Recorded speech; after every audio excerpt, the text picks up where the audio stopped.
नमस्कार दोस्तों, आप सभी का एक बार फिर से बहुत बहुत स्वागत है आपके अपने YouTube चैनल पे। आज की बड़ी खबरें और मुख्य समाचार लेकर आए हैं आपके लिए, जहां पर इस वीडियो में जानेंगे हर एक बड़ी खबर को। इस वीडियो में दोस्तों मुख्य समाचारों को शामिल किया गया है, तो आपसे रिक्वेस्ट है वीडियो में लगातार बने रहिए, पूरा वीडियो देखिए, बड़ी खबरें आपसे छूटे नहीं।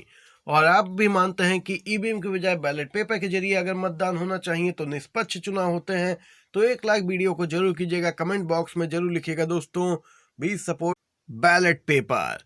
इस समय की पहली बड़ी खबर सामने निकल के आ रही है दोस्तों। बिहार के मुख्यमंत्री नीतीश कुमार करने वाले हैं जबरदस्त चुनाव प्रचार। जी हां दोस्तों, सीएम नीतीश कुमार की यूपी हरियाणा में रैली, झारखंड में भी रैली का खाका तैयार। जेडीयू अध्यक्ष बनते ही 2024 की तैयारी में लग गए हैं मुख्यमंत्री नीतीश कुमार। 2024 लोकसभा चुनाव के प्रचार का खाका तैयार हो गया है। जनवरी में वे झारखंड के बाद यूपी और फरवरी में हरियाणा में रैली करेंगे। नीतीश कुमार के तीसरी बार जेडीयू के राष्ट्रीय अध्यक्ष बनते ही चुनावी रैलियों के लिए यहां पे प्लान तैयार है और मुख्यमंत्री का इस बार खास फोकस उत्तर प्रदेश और दोस्तों हरियाणा आदि राज्यों पर है। झारखंड के रामगढ़ में 21 जनवरी और हरियाणा के रोहतक में 17 फरवरी को उनकी रैली की तारीख तय हो गई है। यूपी की जनसभा की तिथि अभी तय नहीं हुई है, इसके जनवरी महीने के अंत में होने की संभावना है। यह रैली वाराणसी लोकसभा क्षेत्र में आयोजित की जा सकती है। गौरतलब है, मुख्यमंत्री नीतीश कुमार दिल्ली में उनके आवास 6 कामराज लैंड में मुलाकात करने के बाद विभिन्न प्रदेशों के जेडीयू नेताओं ने मीडिया को इन रैलियों की जानकारी दी है। ये देख सकते हैं, इंडिया गठबंधन एक्शन में दिख रहा है दोस्तों। इसी के साथ अगली बड़ी खबर निकल के आ रही है। अब सीजीआई करेंगे ईवीएम मामले पर सुनवाई, क्योंकि दोस्तों सुप्रीम कोर्ट पहुंच चुके हैं लॉ स्टूडेंट्स। कह दी है बड़ी बात ईवीएम हैकिंग को लेकर। यहाँ पे दोस्तों सुप्रीम कोर्ट का कानूनी छात्रों ने रुख किया है। आपको बताते चलें, उनका कहना है कि ईवीएम मशीन हमेशा से ही संदेह के घेरे में रही है और स्वतंत्र निष्पक्ष चुनाव के लिए बैलेट पेपर से मतदान होना बेहद ही आवश्यक है। चाहे कितनी भी देरी हो रिजल्ट घोषित होने में, लेकिन चुनाव प्रक्रिया तो स्वतंत्र और निष्पक्ष होनी चाहिए। लॉ स्टूडेंट्स का कहना है कि मतदाताओं की पसंद का सम्मान करना चाहिए चुनाव आयोग और केंद्र सरकार को, ये उनका कर्तव्य है। उनका कहना है कि विकसित देशों में भी नतीजे आने में 1 से 2 दिन लगते हैं, तो भारत में इतनी जल्दी क्या है। हमें भी बैलेट पेपर से मतदान कराना चाहिए, क्योंकि वह एक निष्पक्ष तरीका है। विकसित देश भी यही तरीका अपना रहे हैं। नतीजे में देरी होगी चलेगी, लेकिन चुनाव तो स्वतंत्र रूप से होने चाहिए। और इसी पूरे मामले के बीच दोस्तों सुप्रीम कोर्ट के वकील भानु प्रताप, जो ईवीएम के खिलाफ तो मोर्चा खोले हुए ही हैं, उन्होंने तो बड़ी बात कह दी है। 2024 में ईवीएम से चुनाव हुआ तो कई पार्टियों का सुपड़ा साफ हो जाएगा। इलेक्शन कमीशन और सरकार जितनी भी कोशिश कर लें, 24 का चुनाव ईवीएम से नहीं होने दूंगा, ये बात कही है एडवोकेट भानु प्रताप, जो कि सुप्रीम कोर्ट के वकील हैं। यह ऐसा पहला मामला नहीं है। 15,000 से ज्यादा शिकायतें इलेक्शन कमीशन के पोर्टल पे लंबित हैं। भानु प्रताप ने कहा कि चुनाव आयोग ने इन पे संज्ञान नहीं लिया। सीजीआई के समक्ष यह मुद्दा भी उठाएंगे। दोस्तों कोशिश की जा रही है कि सीजीआई की अध्यक्षता वाली बेंच के समक्ष ही सभी याचिकाओं को सूचीबद्ध करा के लिस्ट करवाया जाए और मुख्य न्यायाधीश स्वयं इन मामलों की सुनवाई करें। ये भानु प्रताप ने बड़ी बात कही है। सुप्रीम कोर्ट के वकील हैं, ईवीएम के खिलाफ इन्होंने मोर्चा खोल दिया है। तो दूसरी तरफ यहाँ पे संजय राउत, जो कि शिवसेना यूबीटी के सांसद हैं, उन्होंने कहा कि महाविकास आघाड़ी जो इंडिया गठबंधन के तहत यहाँ पे चुनाव लड़ेगा, 40 सीटें मध्य प्रदेश में जीतेगा।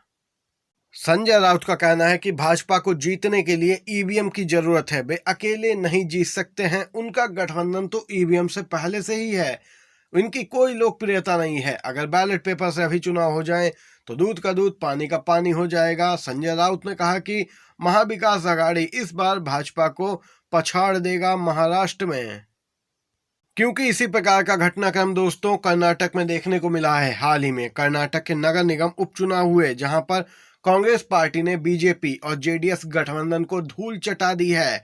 आपको बताते चलें, कांग्रेस ने इनका सफाया कर दिया एक तरीके से। ये चुनाव बैलेट पेपर से हुआ, इसके नतीजे बेहद ही चौंकाने वाले आए। जहां पर ईवीएम अगर इस्तेमाल होती तो बीजेपी नंबर 1 पर दिखाई देती, लेकिन बैलेट पेपर से चुनाव हुए तो बीजेपी की सभी सीटों पर जमानत ही जब्त हो गई। कांग्रेस को 3,500 से ज्यादा वोट मिले। बीजेपी को बात करें तो सिर्फ दोस्तों 257 वोट मिले। जेडीएस नंबर 2 पर रही 652 वोटों के साथ। स्पष्ट देखा जा सकता है ईवीएम और बैलेट पेपर के नतीजों में कितना अंतर होता है। और इन आंकड़ों पर सोशल मीडिया यूजर्स भी अपनी राय रख रहे हैं, प्रतिक्रिया दे रहे हैं। सोशल मीडिया यूजर्स का कहना है कि यही तो कमाल है ईवीएम का, जिसने दिया है कदम कदम पर बीजेपी का साथ, इसीलिए बीजेपी सत्ता में बनी है।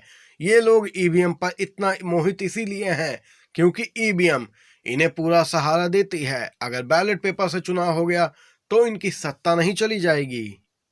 वहीं अगले यूजर ने लिखा, देख सकते हैं बैलेट पेपर ने कमाल कर दिया, कांग्रेस पार्टी की लहर है। राहुल गांधी की भारत जोड़ो यात्रा के बाद अब भारत नया यात्रा भी कमाल करेगी। अगर 24 का चुनाव बैलेट पेपर से होता है तो यहाँ पे केंद्र में इंडिया गठबंधन की सरकार आ जाएगी। दोस्तों, आपकी क्या कुछ राय है, जरूर बताइए कमेंट बॉक्स में कमेंट करके।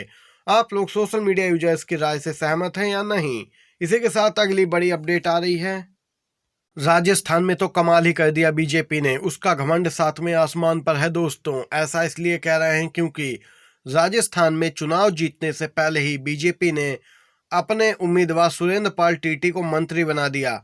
उनकी सीट पर चुनाव कुछ दिनों बाद होने वाला है, लेकिन उससे पहले ही उन्हें मंत्री पद देकर बीजेपी ने सभी को हैरत में डाल दिया। असल में भजनलाल सरकार का मंत्रिमंडल विस्तार हुआ तब सुरेंद्र पाल टीटी को मंत्री पद की शपथ दिलवा दी गई। कांग्रेस ने तो दो टूक कह दिया कि देश में आज से पहले कभी ऐसा नहीं हुआ है। जानकारी के लिए बता दें कि सुरेंद्र पाल करणपुर सीट से चुनाव लड़ने जा रहे हैं। अगले साल 5 जनवरी को इस सीट पर वोटिंग होनी है। असल में इसी सीट से पहले कांग्रेस के गुरमीत सिंह कूनर विधायक थे, लेकिन उनके निधन के बाद से इस सीट पर चुनाव को टाल दिया गया था। अब 5 जनवरी को फिर से चुनाव होने जा रहे हैं, लेकिन उससे पहले ही मंत्री पद के रूप में सुरेंद्र पाल की ताजपोशी कर दी गई। बड़ी बात तो यह है कि पिछले चुनाव में तो बीजेपी के ही सुरेंद्र पाल सिंह को हार का सामना करना पड़ा था, लेकिन बीजेपी का घमंड देख सकते हैं दोस्तों। चुनाव हुआ नहीं, मंत्री पहले बना दिया, जबकि यही उम्मीदवार पिछली बार हार गए थे। ये अपडेट निकल के आई है राजस्थान से। इसी के साथ एक और बड़ी खबर की तरफ चलते हैं। राम मंदिर से संबंधित खबर आ रही है। अयोध्या जाने के लिए किसी के न्योते की जरूरत नहीं है। उद्धव ठाकरे का बीजेपी पर पलटवार। शिवसेना प्रमुख उद्धव ठाकरे राम मंदिर के अभिषेक में शामिल होने के लिए कोई नहीं निमंत्रण मिलने पर प्रतिक्रिया दी। पूर्व सीएम ने कहा कि उन्हें अयोध्या जाने के लिए किसी के न्योते की जरूरत नहीं है। उन्होंने कहा कि भगवान राम किसी व्यक्ति या राजनीतिक दल की संपत्ति नहीं है। उन्होंने बीजेपी की भी आलोचना की और कहा कि पार्टी को मंदिर के अभिषेक को राजनीतिक कार्यक्रम नहीं बनाना चाहिए। ये अपडेट निकल के आई है, उद्धव ठाकरे ने जोरदार हमला बोला है। तो दूसरी तरफ दोस्तों जम्मू कश्मीर से अपडेट आ रही है, जहां पर महबूबा मुफ्ती के काफिले को पुलिस ने रोका। बीच रास्ते पर धरने पर बैठ गई पूर्व सीएम। दोस्तों आपको बताते चले, गौरतलब है पीडीपी प्रमुख महबूबा मुफ्ती पुंछ में मारे गए 3 नागरिकों के परिजनों से मिलने जा रही थीं, लेकिन इस दौरान पुलिस ने उन्हें रास्ते में ही रोक दिया। इसके बाद महबूबा मुफ्ती वहीं धरने पर बैठ गईं और इस पूरे मामले को लेकर राजनीति भी तेज होती दिख रही है दोस्तों। महबूबा मुफ्ती ने यहाँ पे सीधे तौर पर प्रशासन पर ही आरोप लगाए हैं कि यहाँ पे गवर्नर के आदेश पर ही ऐसा किया जा रहा है। दोस्तों देख सकते हैं पूर्व सीएम रास्ते पर ही धरने पर बैठ गई। ये अपडेट निकल के आई। आज की सभी बड़ी खबरें, मुख्य समाचार थे। वीडियो पसंद आया हो आपको तो लाइक कीजिएगा, चैनल को नए हैं तो सब्सक्राइब करके घंटी के आइकन को जरूर दबाइएगा, जिससे कि बड़ी खबरें आप तक पहले पहुंचे। धन्यवाद। जय हिंद, जय भारत।